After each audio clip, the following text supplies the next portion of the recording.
Praise the lord. దేవునికి స్తోత్రం. సాటి లేని జీవము గల సర్వశక్తిమంతుడైన యేసయ్య పరిశుద్ధ నామంలో అందరికీ బ్లెస్సింగ్ బీయింగ్ క్రిస్టియన్ తరపున వందనాలు. మరి మన A to Z క్రిస్టియన్ డోన్స్లో భాగంగా A to Z క్రిస్టియన్స్కి ఉండకూడని లక్షణాలు, చేయకూడనివి. ఈరోజు ఆల్ఫబెట్ D, డౌట్ఫుల్, సందేహం. మరి క్రైస్తవులకి సందేహం అనేది ఉండకూడదు అనేది మరి వాక్యానుసారంగా ధ్యానిద్దాము. మరి దీనిలో భాగంగా చూసినట్లయితే అసలు ఎందుకు, ఏ సందర్భాలలో సందేహం వస్తుంది, సందేహిస్తే ఏం జరుగుతుంది, మరి సందేహం నివృత్తికై ఏం చేయాలి, సందేహించకుండా ఉంటే వచ్చే దీవెనలు ఏంటి, అలాగే యేసయ్య తన శిష్యులకి వచ్చిన సందేహాన్ని ఎలా క్లియర్ చేశారు. అట్ ద సేమ్ టైం మరి సందేహం చాలామంది డిసీజ్ అంటారు. మరి అది నిజంగా డిసీజా, లేకపోతే సందేహం అన్నది ఎటువంటి పరిస్థితుల్లో అవసరం ఉన్నది, సందేహించడం కూడా మంచిదే అనేది వాక్యానుసారంగా ధ్యానిద్దాము. దీనికి కీవర్డ్స్గా లూకాసు సువార్త 24వ అధ్యాయము 38వ వచనం. అప్పుడు ఆయన, మీరెందుకు కలవరపడుచున్నారు, మీ హృదయములలో సందేహములు పుట్టనేలా. మరి తెలుగు ట్రాన్స్లేషన్లో సందేహము అన్న మాట మీద ధ్యానించడం జరిగింది. అదే ఇంగ్లీష్ ట్రాన్స్లేషన్కి వెళ్తే ఇక్కడ సందేహములు పుట్టనేలా అన్న మాటకి థాట్స్ అని ఉంటుంది. But still Telugu translation base చేసుకొని ధ్యానించడం జరిగింది. రెండు సందర్భాలలో తెలుగులో ఉన్న సందేహం అనే మాట స్టగ్గర్డ్ అని, అలాగే కాంట్రవర్సీస్ అనేది ఆ మాటతో ట్రాన్స్లేట్ చేయడం జరిగింది. జనరల్లీ సందేహం అన్నది ఒక 2 ఇష్యూస్ కానీ మోర్ దెన్ దాట్ ఉన్నప్పుడు, మరి లెఫ్టా రైటా, వాట్ టు చూస్, మరి 2 వేస్ ఉన్నప్పుడు, లేదా ఏదైనా కోర్స్ తీసుకోవాలనుకున్నప్పుడు కానీ, వెళ్ళాలా వద్దా అన్నది కానీ, ఏ కోర్స్ తీసుకోవాలన్నది కానీ, ఏ విషయంలో అయినా కానీ సందేహం ప్రతి ఒక్కరికి వస్తూ ఉంటుంది. కానీ క్రైస్తవులను మనం మాటి మాటికి సందేహపడి, అలాగే దైవికమైన కార్యాల విషయంలో కూడా, దేవుని విషయాల్లో కూడా మనం సందేహిస్తూ ఉంటామన్నమాట. క్రైస్తవులకు అది మనకి తగదు. ఎందుకంటే సందేహం అన్నది కూడా ఒక డిసీజ్ లాంటిది. డౌటింగ్ అన్నది, డౌట్ అది క్రానిక్ అయినప్పుడు, అది పీక్స్కి వెళ్ళినప్పుడు ఏంటంటే డౌటింగ్ ఈజ్ ఎ డిసీజ్ అంటారు, OCD అంటారు, ఒబ్సెసివ్ కంపల్సివ్ డిజార్డర్ అంటారు. అన్నిటికీ ఎందుకు, ఏమిటి, ఎలా, ఎవరు, ఎక్కడ, ఎప్పుడు, ఇలా అనవసరమైన వాటికి కూడా సందేహాలు వస్తూ ఉంటాయి. మరి బైబిల్లో ఇవ్వబడనివి, రాయబడని వాటి గురించి కూడా రీసెర్చ్ చేస్తూ ఉంటారనమాట. అది అనవసరం అనుకునే పరిశుద్ధాత్మ దేవుడు వాటిని లిఖించలేదు పరిశుద్ధ గ్రంథంలో. కయ్యూనికి భార్య ఎక్కడి నుంచి వచ్చింది, మరి కయ్యూనికి ఏం మార్క్ వేశారు, ఎక్కడేశారు, మరి ఇలాంటివన్నమాట. వీటి విషయంలో కూడా సందేహిస్తూ ఉంటారనమాట. అలాగే దేవుణ్ణి తమ సొంత రక్షకునిగా అంగీకరించడానికి అనేకమైన సందేహాలు. మందిరానికి వస్తే ఏం జరుగుతుంది, ఎలా రావాలి, రక్షణ తీసుకున్న తర్వాత ఏం జరుగుతుంది, అసలు ఈయన నిజమైన దేవుడా. ఎందుకంటే ఆదిలోనే ఏదైనా తోటలో ఇది నిజమా అనే అవ్వమ్మకి మరి సందేహం అనే విషబీజాన్ని వేశాడు దుష్టుడు. అలాగే మరి నూతన నిబంధనలో చూస్తాం కదా, సందేహాల తోమా గారిని, మరి ఆయన గాయాల్లో నా వేలు పెట్టి తాకి చూస్తే తప్పించి నేను నమ్మనంటాడు. ఈ రీతిగా చాలా మంది సందేహపడుతూ ఉంటారు. అందుకే యేసు అన్నారు కదా, చూచి నమ్మిన వారి కంటే చూడక నమ్మిన వారు ధన్యులని. దేవునికి స్తోత్రం. ఇన్ జనరల్గా సందేహం వస్తుంది అంటే ఆయా విషయాలలో మరి క్లారిటీ లేకపోవటం, కాన్ఫిడెన్స్ లేకపోవటం, ఎటు తేల్చుకోలేక సాగదీసి కంక్లూజన్ ఇవ్వకుండా టైం అంతా వేస్ట్ చేస్తారు. లేఖనాలను ఆధారంగా చూసినట్లయితే అసలు సందేహం ఎందుకు వస్తుంది, మొదటిగా చూసినట్లయితే when there is no idea, అసలు మనకు అవగాహన ఏమీ లేనప్పుడు. మరి యోహాను సువార్త 13వ అధ్యాయం 22వ వచనంలో చూస్తాం కదా, మరి అక్కడ యేసయ్య మీలో ఒకడు నన్ను అప్పగిస్తాడన్నప్పుడు శిష్యులు సందేహంతో ఒకరి తట్టు ఒకరు చూసుకోవటం మనం చూస్తాం అన్నమాట. అక్కడ వాళ్ళ సందేహం వచ్చింది, మనం ఉన్న 12 మంది శిష్యులను ఎవరు యేసయ్యను అప్పచెప్పబోతున్నారని ఒకళ్ళొకళ్ళు సందేహపడుతూ చూసుకోవటం అక్కడ చూస్తామన్నమాట. ఎందుకంటే వాళ్ళకి అసలు ఆలోచనే లేదు. 12 మంది మంచిగానే ఉంటున్నారు, కానీ యేసయ్యకి మాత్రమే తెలుసు ఇస్కరియోతు యూదానే అప్పచెప్తారని.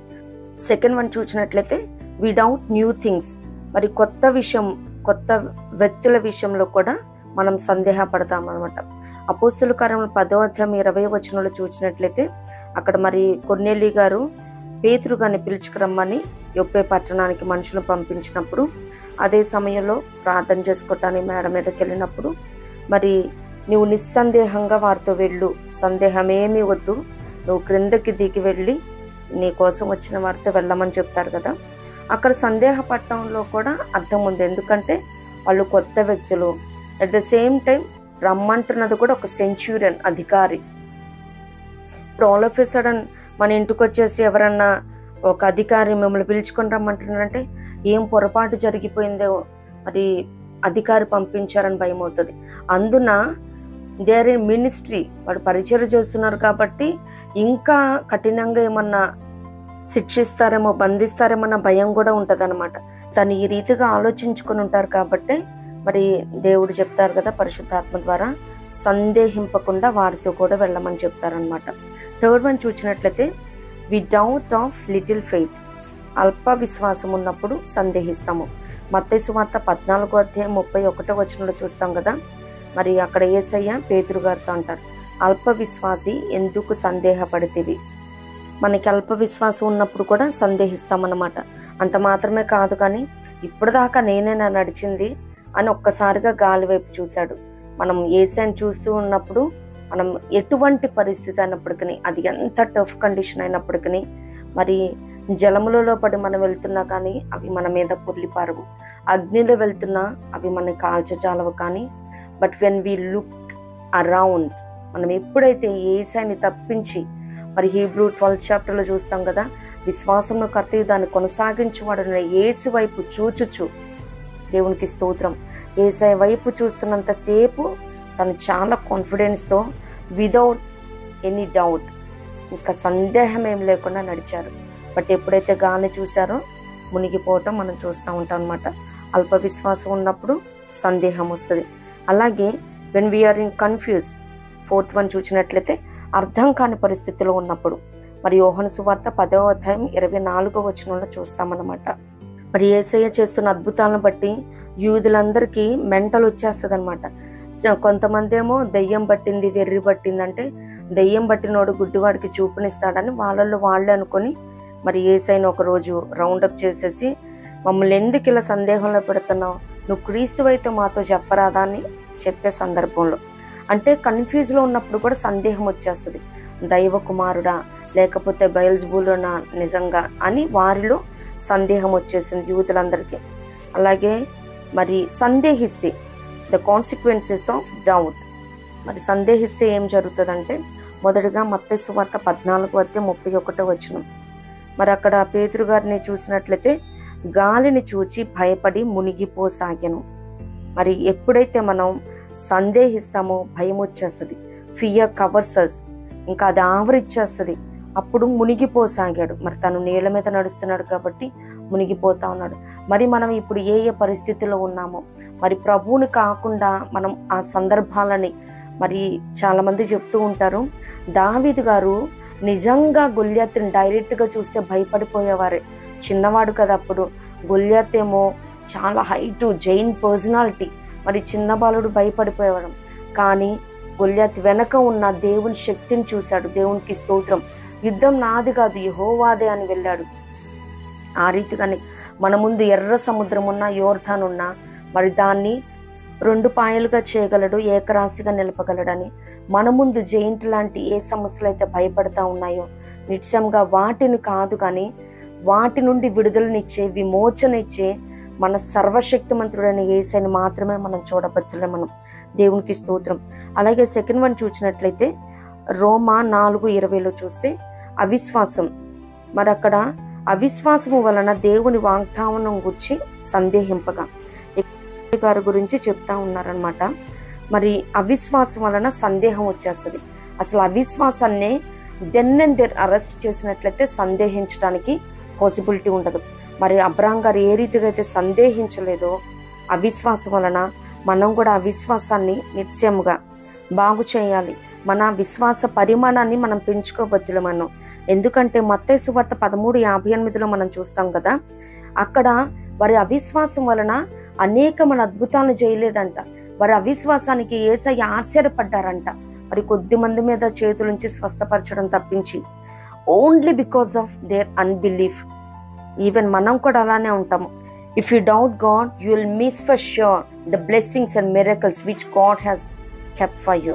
అక్కడ అవిశ్వాసం వలన ఏ రీతిగా కార్యాలను అనేకమైన అద్భుతాలను చేయలేకపోయారో, మనం కూడా అల్ప విశ్వాసంతో ఉంటే అనేకమైన ఆశీర్వాదాలను, అద్భుతాలను చూడలేము, పొందుకోలేము.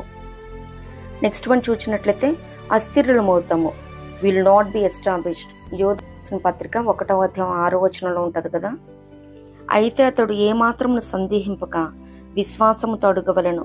సందేహించువాడు గాలి చేత రేపబడి ఎగిరిపడు సముద్ర తరంగములను పోలియుండును. అట్టి మనుష్యుడు విమనస్కుడై తన సమస్త మార్గముల యందు అస్థిరుడగును గనుక ప్రభు వలన తనకేమైనను దొరుకునని తలంచుకొనరాదు. ఈ డౌటింగ్ వలన డబుల్ మైండెడ్ కూడా వచ్చేస్తుంది అనమాట. విమనస్కులైపోతారు. మరి 1 రాజులు 18వ అధ్యాయంలో కూడా అంటారు కదా, ఏలియా గారు ఇశ్రాయేలుతో, ఎన్నాళ్ళ మట్టుకు మీరు 2 తలంపుల మధ్య తడబడుచుందురు, యెహోవా దేవుడైతే ఆయనను అనుసరించుడి అని అక్కడ చెప్తారు కదా. మరి డౌట్ ఉన్నప్పుడు ఏంటంటే డబుల్ మైండెడ్కి వచ్చేస్తుంది. అలాగే మనం ఏ విషయంలో కూడా స్థిరంగా ఉండమన్నమాట. మరి సముద్రం అలలకి ఏ రీతిగా అయితే 1వ కీర్తనలో ఉంటుంది కదా, గాలి చెదరగొట్టు పొట్టు వలె అని. మరి గాలి ఎటు వెళ్తూ ఉంటే పొట్టు కూడా ఆ రీతిగానే వెళ్తుంది. మనం పొట్టు వలె కాకుండా చెట్టు వల్ల స్థిరపరచబడదుము గాక. దేవునికి స్తోత్రం. నెక్స్ట్ చూసినట్లయితే సందేహ నివృత్తికై ఏం చేయాలి? What to do to crack doubt. మొదటిగా దేవుని యొద్ద విచారణ చేయాలి. Enquire at the feet of the lord. మరి 2వ సమూయేలు 5వ అధ్యాయం 19వ వచనం. దావీదు, నేను ఫిలిష్తీయులకు ఎదురుగా పోయేదనా, వారిని నా చేతికి అప్పగింతువా అని యెహోవా యొద్ద విచారించినప్పుడు, పొమ్ము, నిస్సందేహముగా వారిని నీ చేతికి అప్పగించుదునని యెహోవా సెలవిచ్చున్న. దేవునికి స్తోత్రం. యాక్చువల్లీ దావీదు గారుకున్న యూనిక్ 2 క్యారెక్టరిస్టిక్స్ ఏంటంటే, ఒకటి ఏ సందర్భమైనా అన్ని వేళలా స్తుతించే అనుభవం, రెండోది విచారణ చేసే అనుభవం. దేవునికి స్తోత్రం. ఆయన ఎప్పుడు మరి ఏ పరిస్థితి అయినా ఎప్పుడు ఓన్ చాయిసెస్ కానీ ఓన్ గ్లోరీ కానీ కోరుకోలేదు, కానీ ప్రభు పాదాల చెంత ఆయన విచారణ చేసి ఆయన ఆలోచన ప్రకారం, అందుకనే దేవుడు అన్నాడు కదా, నా హృదయానుసారుడు అని. దేవునికి స్తోత్రం. మనం కూడా సందేహం ఉన్నప్పుడు నిత్యంగా ఆయన పాదాల చెంత విచారణ చేసినప్పుడు, మరి ఏ మార్గం ఎంచుకోవాలో తెలియని పరిస్థితిలో ఇదే త్రోవ, దీనిలో నడువుడని మరి వెనక నుంచి శబ్దం వినిపించి నిత్యముగా మంచి మార్గాన, మరి ఐజాయాలో ఉంటుంది కదా, నీకు ప్రయోజనము కలుగునట్లు నీ దేవుడనైన యెహోవానకు నేనే నీకు ఉపదేశం చేయుదును, నీవు నడవలసిన త్రోవ నిన్ను నడిపించుతని లేఖనాలు సెలవిస్తున్నట్టు దేవుడు చక్కని మార్గాన్ని నడిపిస్తాడు. మరి ఆనాడు యేసయ్యని వారు పూజించి వెనుదిరిగి వెళ్తున్నప్పుడు they did not ask for the guidance of the angels. మరి దేవుణ్ణి అడగలేదు వాళ్ళు, మాకు దైవోపదేశం చేయమని. మరలా హేరోదు దగ్గరికి వెళ్తే వాళ్ళు చంపబడతారు కాబట్టి, అడ్రస్ తెలుసుకొని హేరోదు చంపేస్తాడు కాబట్టి, మరి దైవోపదేశం వలన దేవదూతల చేత వేరే మార్గాన్న వారు సేఫ్గా వారి ల్యాండ్కి వెళ్ళటం జరుగుతుంది. దేవునికి స్తోత్రం. ఎటు తేల్చుకోలేని పరిస్థితిలో, అది కుటుంబ పరంగా బిడ్డల పక్షంగా అయినా కానీ, లేదు పరిచర్య విషయంలో కూడా, ప్రతి విషయంలో దేవుని యొద్ద విచారణ చేయబద్దులే మనం. దేవునికి స్తోత్రం. సెకండ్ వన్ చూసినట్లయితే పెద్దలను సంప్రదించాలి. Approach or consult elders, spiritual mentors, pastors. 2వ దినవృత్తాంతములు 19వ అధ్యాయము 8వ వచనం. మరియు తాను అంటే యెహోషాపాతు రాజు యెరూషలేమునకు వచ్చినప్పుడు యెహోవా నిర్ణయించిన న్యాయమును జరిగించుటకును సందేహాంశములను పరిష్కరించుటకును యెహోషాపాతు లేవీలలోను యాజకులలోను ఇశ్రాయేలు పితరుల ఇండ్ల పెద్దలలోను కొందరిని నియమించి. దేవునికి స్తోత్రం. అంటే ఇక్కడ లేవీలంటే క్రైస్తవులుగా, యాజకులంటే పాస్టర్స్గా, ఇశ్రాయేలు పితరుల ఇండ్ల పెద్దలలోను అంటే స్పిరిచువల్ మెంటర్స్గా కూడా మనం అనుకోవచ్చు అనమాట.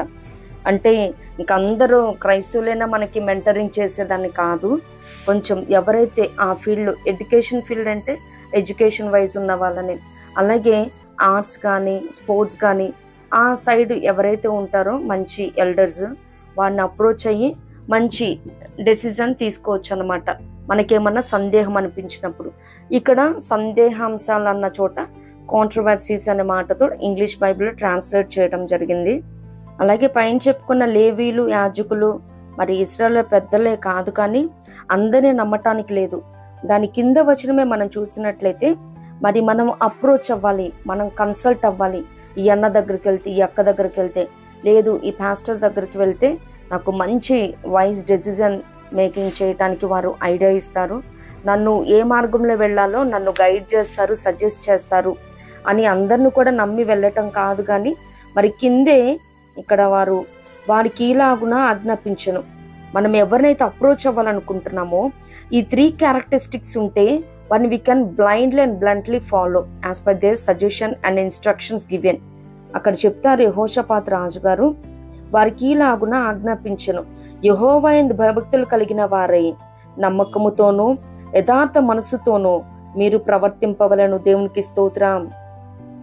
ఏ ఇంపార్టెంట్ ఇష్యూలో అయినా కానీ, అవసరమైన సందర్భంలో మనం ఇంకా ఏది డెసిజన్ చేయలేకపోతున్నాం అనుకున్నప్పుడు మరి యథార్థంగా ఉన్నవారు, నమ్మకంగా ఉన్నవారు, యెహోవా యందు భయభక్తులు కలిగిన వారిని మనం సంప్రదించి మన సందేహాలని నివృత్తి చేసుకోవచ్చు. దేవునికి స్తోత్రం. 3rd వన్ చూసినట్లయితే జస్ట్ ట్రస్ట్ గాడ్. దేవుని నమ్మాలి. కీర్తన 26:1. ఏమీయూ సందేహపడకుండా యెహోవా యందు నేను నమ్మిక ఉంచి ఉన్నాను. దేవునికి స్తోత్రం. Without any doubt and second thought I just trust the lord అని చెప్తున్నారు ఇక్కడ దావీదు గారు. ఆయన యందు నమ్మిక ఉంచితే మనం ఏ విషయంలో కలవరపడము. ఎందుకంటే ఆయన ఆజ్ఞ లేకుండా మనకి ఏది జరగదు, సంభవించదు. ఆయన మనకి చుట్టూ కంచెవేయంగా మరి ఏ దుష్టుడు కూడా మరి లోపలికి ఎంట్రీ ఉండదు. కాబట్టి మనం బ్లైండ్గా దేవుని నమ్మి ఊరకుండా ఉంటామే. నిర్గమాకాండం 14:13 చూస్తాం కదా, మరి ఎర్ర సముద్రం ఎదురొచ్చింది, వెనుక ఫరో సైన్యం తరుగుతా ఉన్నారు. అక్కడ మరి దేవుడు చెప్తాడు, మోషే నాకెలా మొరపెడుతున్నావు, ముందుకే సాగిపోన్నప్పుడు ఇజ్రాయెల్తో అంటారు కదా, మీరు ఊరికే నిలుచుండి దేవుని చేసే కార్యాన్ని చూడమని. దేవునికి స్తోత్రం. మరి అమ్మ యవన బిడ్డ జమీమా కూడా ఈ మాట ద్వారా బలపరచబడిందంట. ఇంకా తను హెక్టిక్ అన్నమాట, షీ లాస్ట్ హర్ ఎనర్జీ. అప్పుడు ఈ మాట be still and know that I am the Lord, ఈ వర్స్ తనని చాలా ఎంకరేజ్ చేసింది, తనకి స్ట్రెంగ్త్ని ఇచ్చింది అనమాట.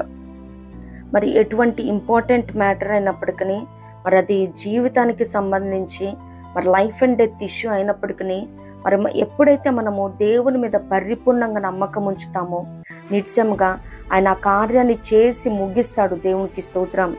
మరి క్రైస్తవులను మనకి మాత్రం దట్స్ హైలీ ఇంపాసిబుల్.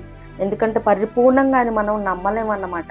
ఇప్పటి వరకు మన జీవితంలో అనేకమైన అద్భుతాలను, ఆశీర్వాదాలను చూసి కూడా అనేకమైన టఫ్ కండిషన్స్ నుంచి, అనారోగ్య సమస్యల నుంచి, వ్యక్తిగత కుటుంబ ఇష్యూస్ నుంచి ఎన్ని కార్యాలు చేసినప్పటికీ మనం పరిపూర్ణంగా దేవుని నమ్మలేము.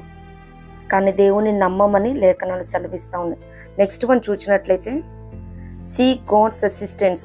దేవుని శరణు వేడాలి. మత్తయి సువార్త 14:30 చూసినట్లయితే మరి అక్కడ పేతురు గారు ప్రభువా రక్షించమని కేకలు వేశాడు. మనం ఎప్పుడైతే సందేహంలో ఉంటామో, ఎటు పాలుపోని పరిస్థితిలో ఉంటామో, ఏ వైజ్ చాయిస్ తీసుకోలేకపోతామో, మరి అటువంటి సందర్భంలో మనకి అనిపిస్తుంది ఇక ఎటు తోచక అగాధంలో పడిపోతున్నామేమో, సుడిగుండంలో ఇరుక్కుపోతున్నామేమో. అటువంటి పరిస్థితిలో ఉన్నప్పుడు ప్రభువా రక్షించమని కేక వేసినప్పుడు అక్కడ యేసయ్య ఏ రీతిగా హీ స్ట్రెచ్ హిస్ హ్యాండ్, తనని చెయ్యి పట్టి లేవనెత్తిన రీతిగా మనం సందేహావస్థలో ఉన్నప్పుడు నిత్యంగా దేవా నీవే దిక్కు. ఎందుకంటే రాజులు ఆసా కానీ యెహోషాపాతు కానీ దేవుని సన్నిధానంలో నీవే దిక్కు, ఇంత పెద్దదైన ఇంత గొప్పదైన సైన్యం చేతి నుండి విడిపించడానికి మాకు శక్తి చాలదని వారు మరి దేవుని శరణు వేడినప్పుడు వారి పక్షంగా యుద్ధాన్ని చేసి పితరులకు విజయాన్ని ఇచ్చిన దేవుడు, నాడున్న దేవుడు నేడు కూడా మనతో ఉన్నాడు. నిన్న నేడు నిరంతరం మారని ఏకరీతిగా ఉన్న దేవుణ్ణి మనం సేవిస్తా ఉన్నాం. Praise God. దేవునికి స్తోత్రం. అలాగే సందేహించకుండా ఉంటే వచ్చే ఆశీర్వాదాలు, బ్లెస్సింగ్స్ బీయింగ్ డౌట్లెస్. మనం సందేహించట్లేదు కాబట్టి దేవుడు ఏ రీతిగా మన జీవితంలో అద్భుతాలను చేస్తాడు. మొదటిగా చూసినట్లయితే దేవుడే మన పక్షంగా యుద్ధం చేస్తాడు, కార్యాన్ని జరిగిస్తాడు. The lord himself works and fights for you. 2 సమూయేలు 5:24 23 కూడా దావీదు యెహోవా యుద్ధ విచారణ చేసెను. అందుకు యెహోవా నీవు వెళ్ళవద్దు, చుట్టూ తిరిగిపోయి కంబళి చెట్లకు ఎదురుగా వారి మీద పడుము.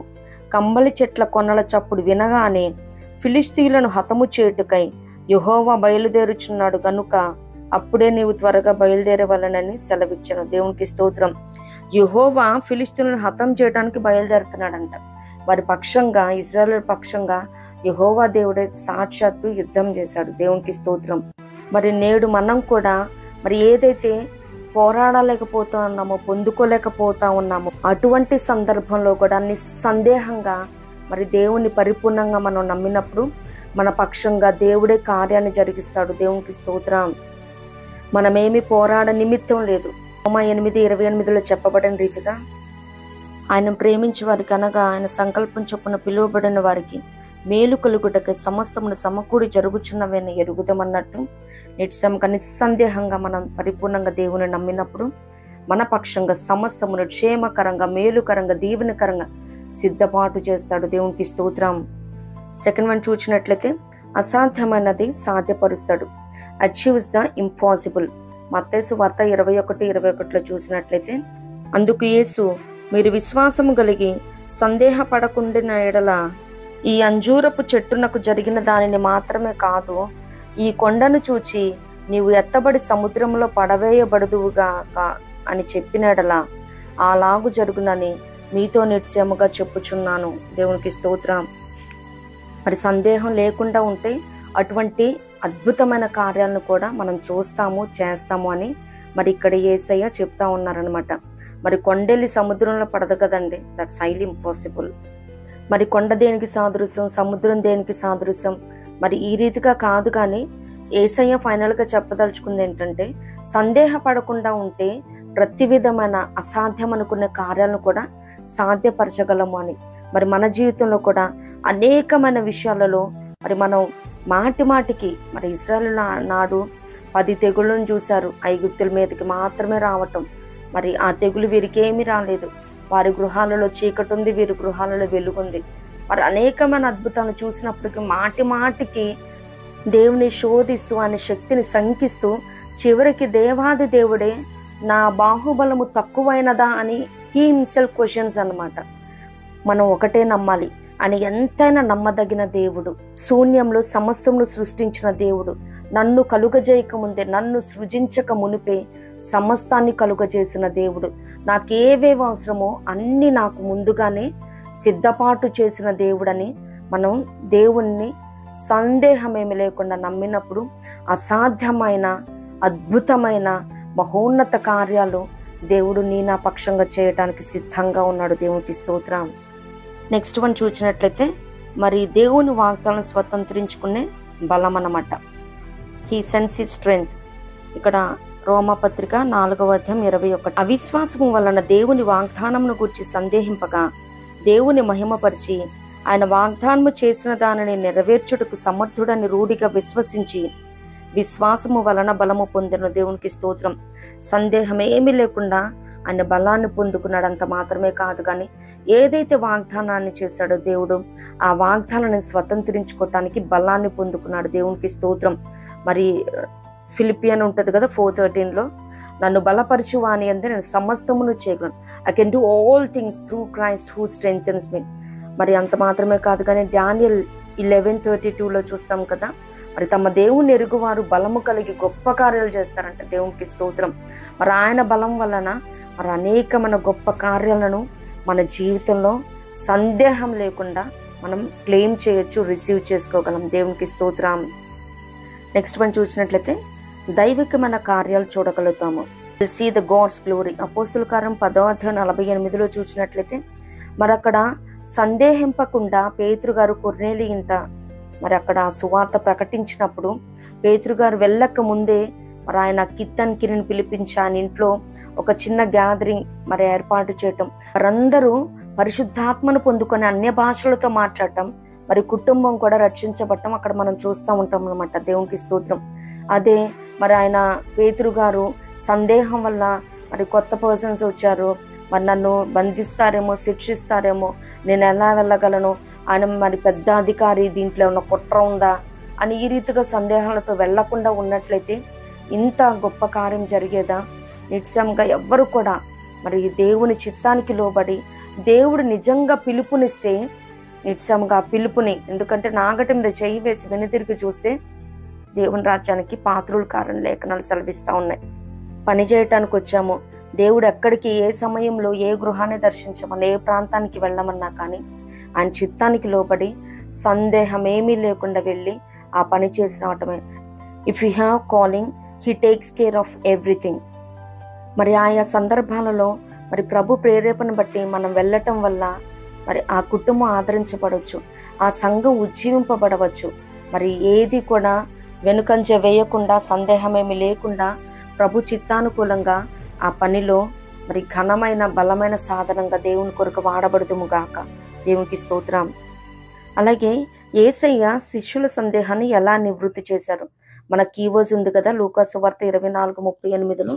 మరి మీ హృదయములలో సందేహములు పుట్టనేలా. మరి ఆయన రిజరక్షన్ తర్వాత వారందరూ మరి బాధతో ఒక గ్యాదరింగ్ లాగా ఉన్నప్పుడు, అంతకు ముందే ఎంఐ గ్రామంలో 2 వ్యక్తులతో మాట్లాడుతున్నప్పుడు, మరి 11 మంది ఉన్నప్పుడు యేసయ్య వారి మధ్య రావటం, సమాధానం కలుగును గాక అని చెప్తున్నప్పుడు వారందరూ భయంతో సందేహిస్తారన్నమాట. మరి ఎందుకు సందేహం వచ్చింది? యాక్చువల్లీ ఆ 3.5 సంవత్సరాలు యేసయ్యతో ఉన్నారు, యేసయ్యతో తిన్నారు, యేసయ్య చేస్తున్న అద్భుతాలను చూశారు, యేసయ్య ఏ రీతిగా ప్రార్థన చేస్తూ దేవునితో కనెక్షన్ కలిగి ఉన్నారు. అబవ్ ఆల్ తన క్రూసిఫిక్షన్ గురించి యేసయ్య ముందుగానే వారికి చెప్పారు కూడా. అయినప్పటికీ మరి వారు సందేహించారు యేసయ్య విషయంలో. మరి మనం కూడా మాటి మాటికి చెప్తున్నాను కాదు, కానీ సందేహం ఉంటుంది నిజంగా. విశ్వాసం అన్న పేరే ఉంటుంది, కానీ అన్ని విషయాల్లో అవిశ్వాసం, అల్ప విశ్వాసం, అపనమ్మిక మరి ఇవి కలిగి ఉంటాం. కాబట్టి ఆయన ఇచ్చే పరిపూర్ణమైన the perfect gift we are unable to receive from him. శ్రేష్టమైన ప్రతి ఈవియు పరసంబంధమై జ్యోతిర్మయుడకు దేవుని యొద్ద నుండి వస్తుంది. Every perfect gift is from above అని లేఖనాలు సెలవిస్తూ ఉన్నాయి. మరి ఇవేం రిసీవ్ చేసుకోకుండా మన సందేహం మన అద్భుతాలను దూరపరుస్తుంది.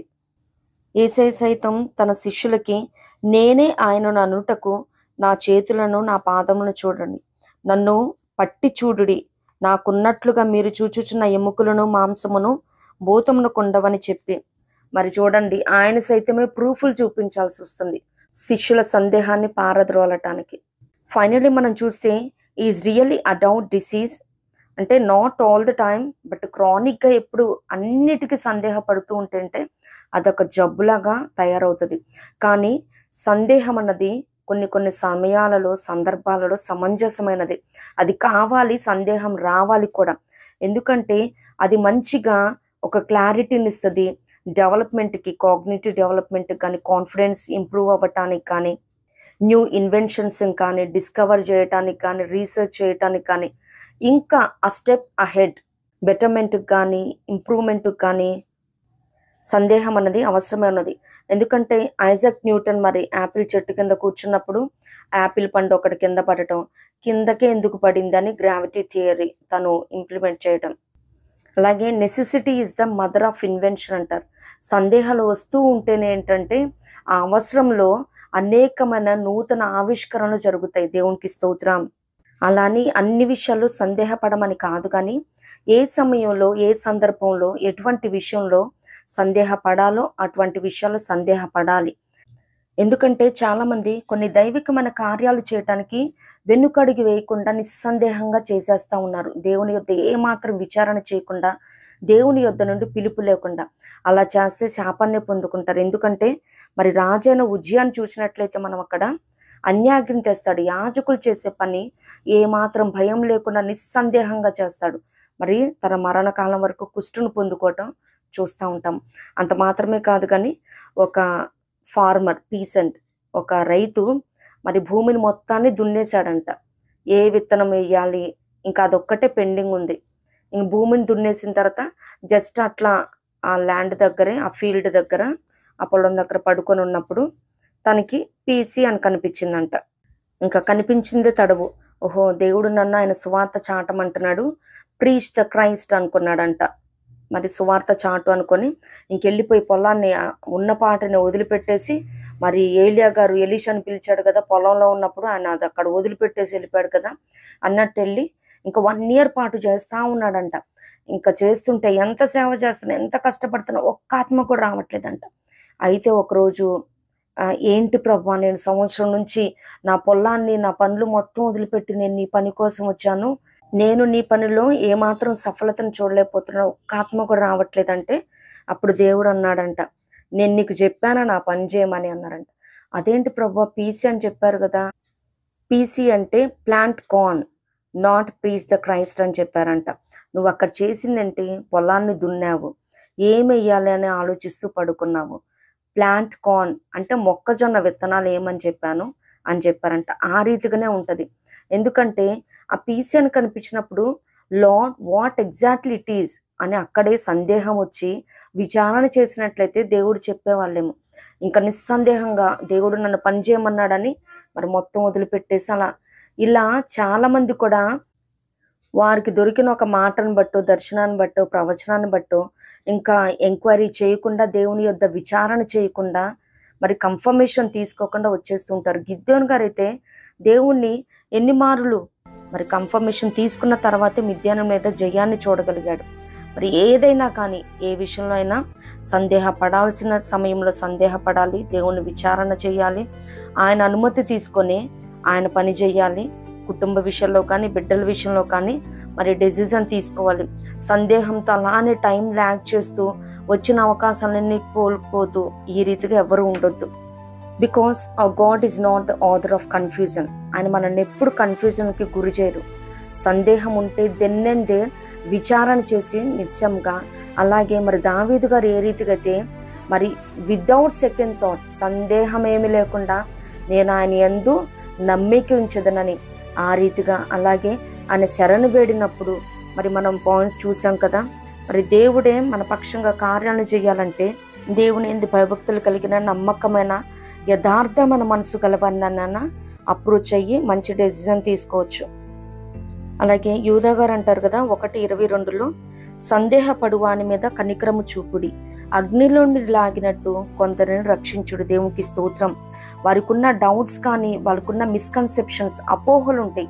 మన దేవుణ్ణి వారి స్వంత రక్షకునిగా అంగీకరించడానికి సందేహపడతా ఉంటారు.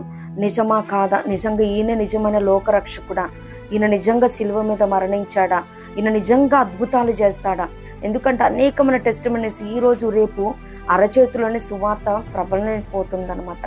మరి ఏదో ఒకటి వాళ్ళు స్క్రోల్ చేస్తున్నప్పుడు, ఏదో ఒక వీడియో చూడటం ద్వారా కానీ సమ్వేర్ ఆ దేవుని మాట వారి చెవును తాకినప్పుడు, వారు పట్టబడినప్పుడు, అయినప్పటికీ ఓపెన్గా వారు యేసుని అంగీకరించడానికి ఎక్కడో బ్యాక్ స్లైడ్ అవుతూ ఉంటారు. మరి ఆనాడు ఫిలిప్ గారు కందాకే క్రింద ఉన్న మంత్రి గారికి ఏ రీతిగా ప్రతిదీ కూడా క్లారిఫై చేశారో, లేఖనానుసారంగా వాక్యాలను ఎత్తిపట్టి వారిని నిత్యంగా సందేహపడే వారి మీద కనికరం చూపుతూ మరి కొందరినైనా రక్షణ మార్గంలోకి నడిపించే వారంగా నీవు నేను ఆయన చేతిలో ఘనమైన పాత్రగా వాడబడుదుముగాక.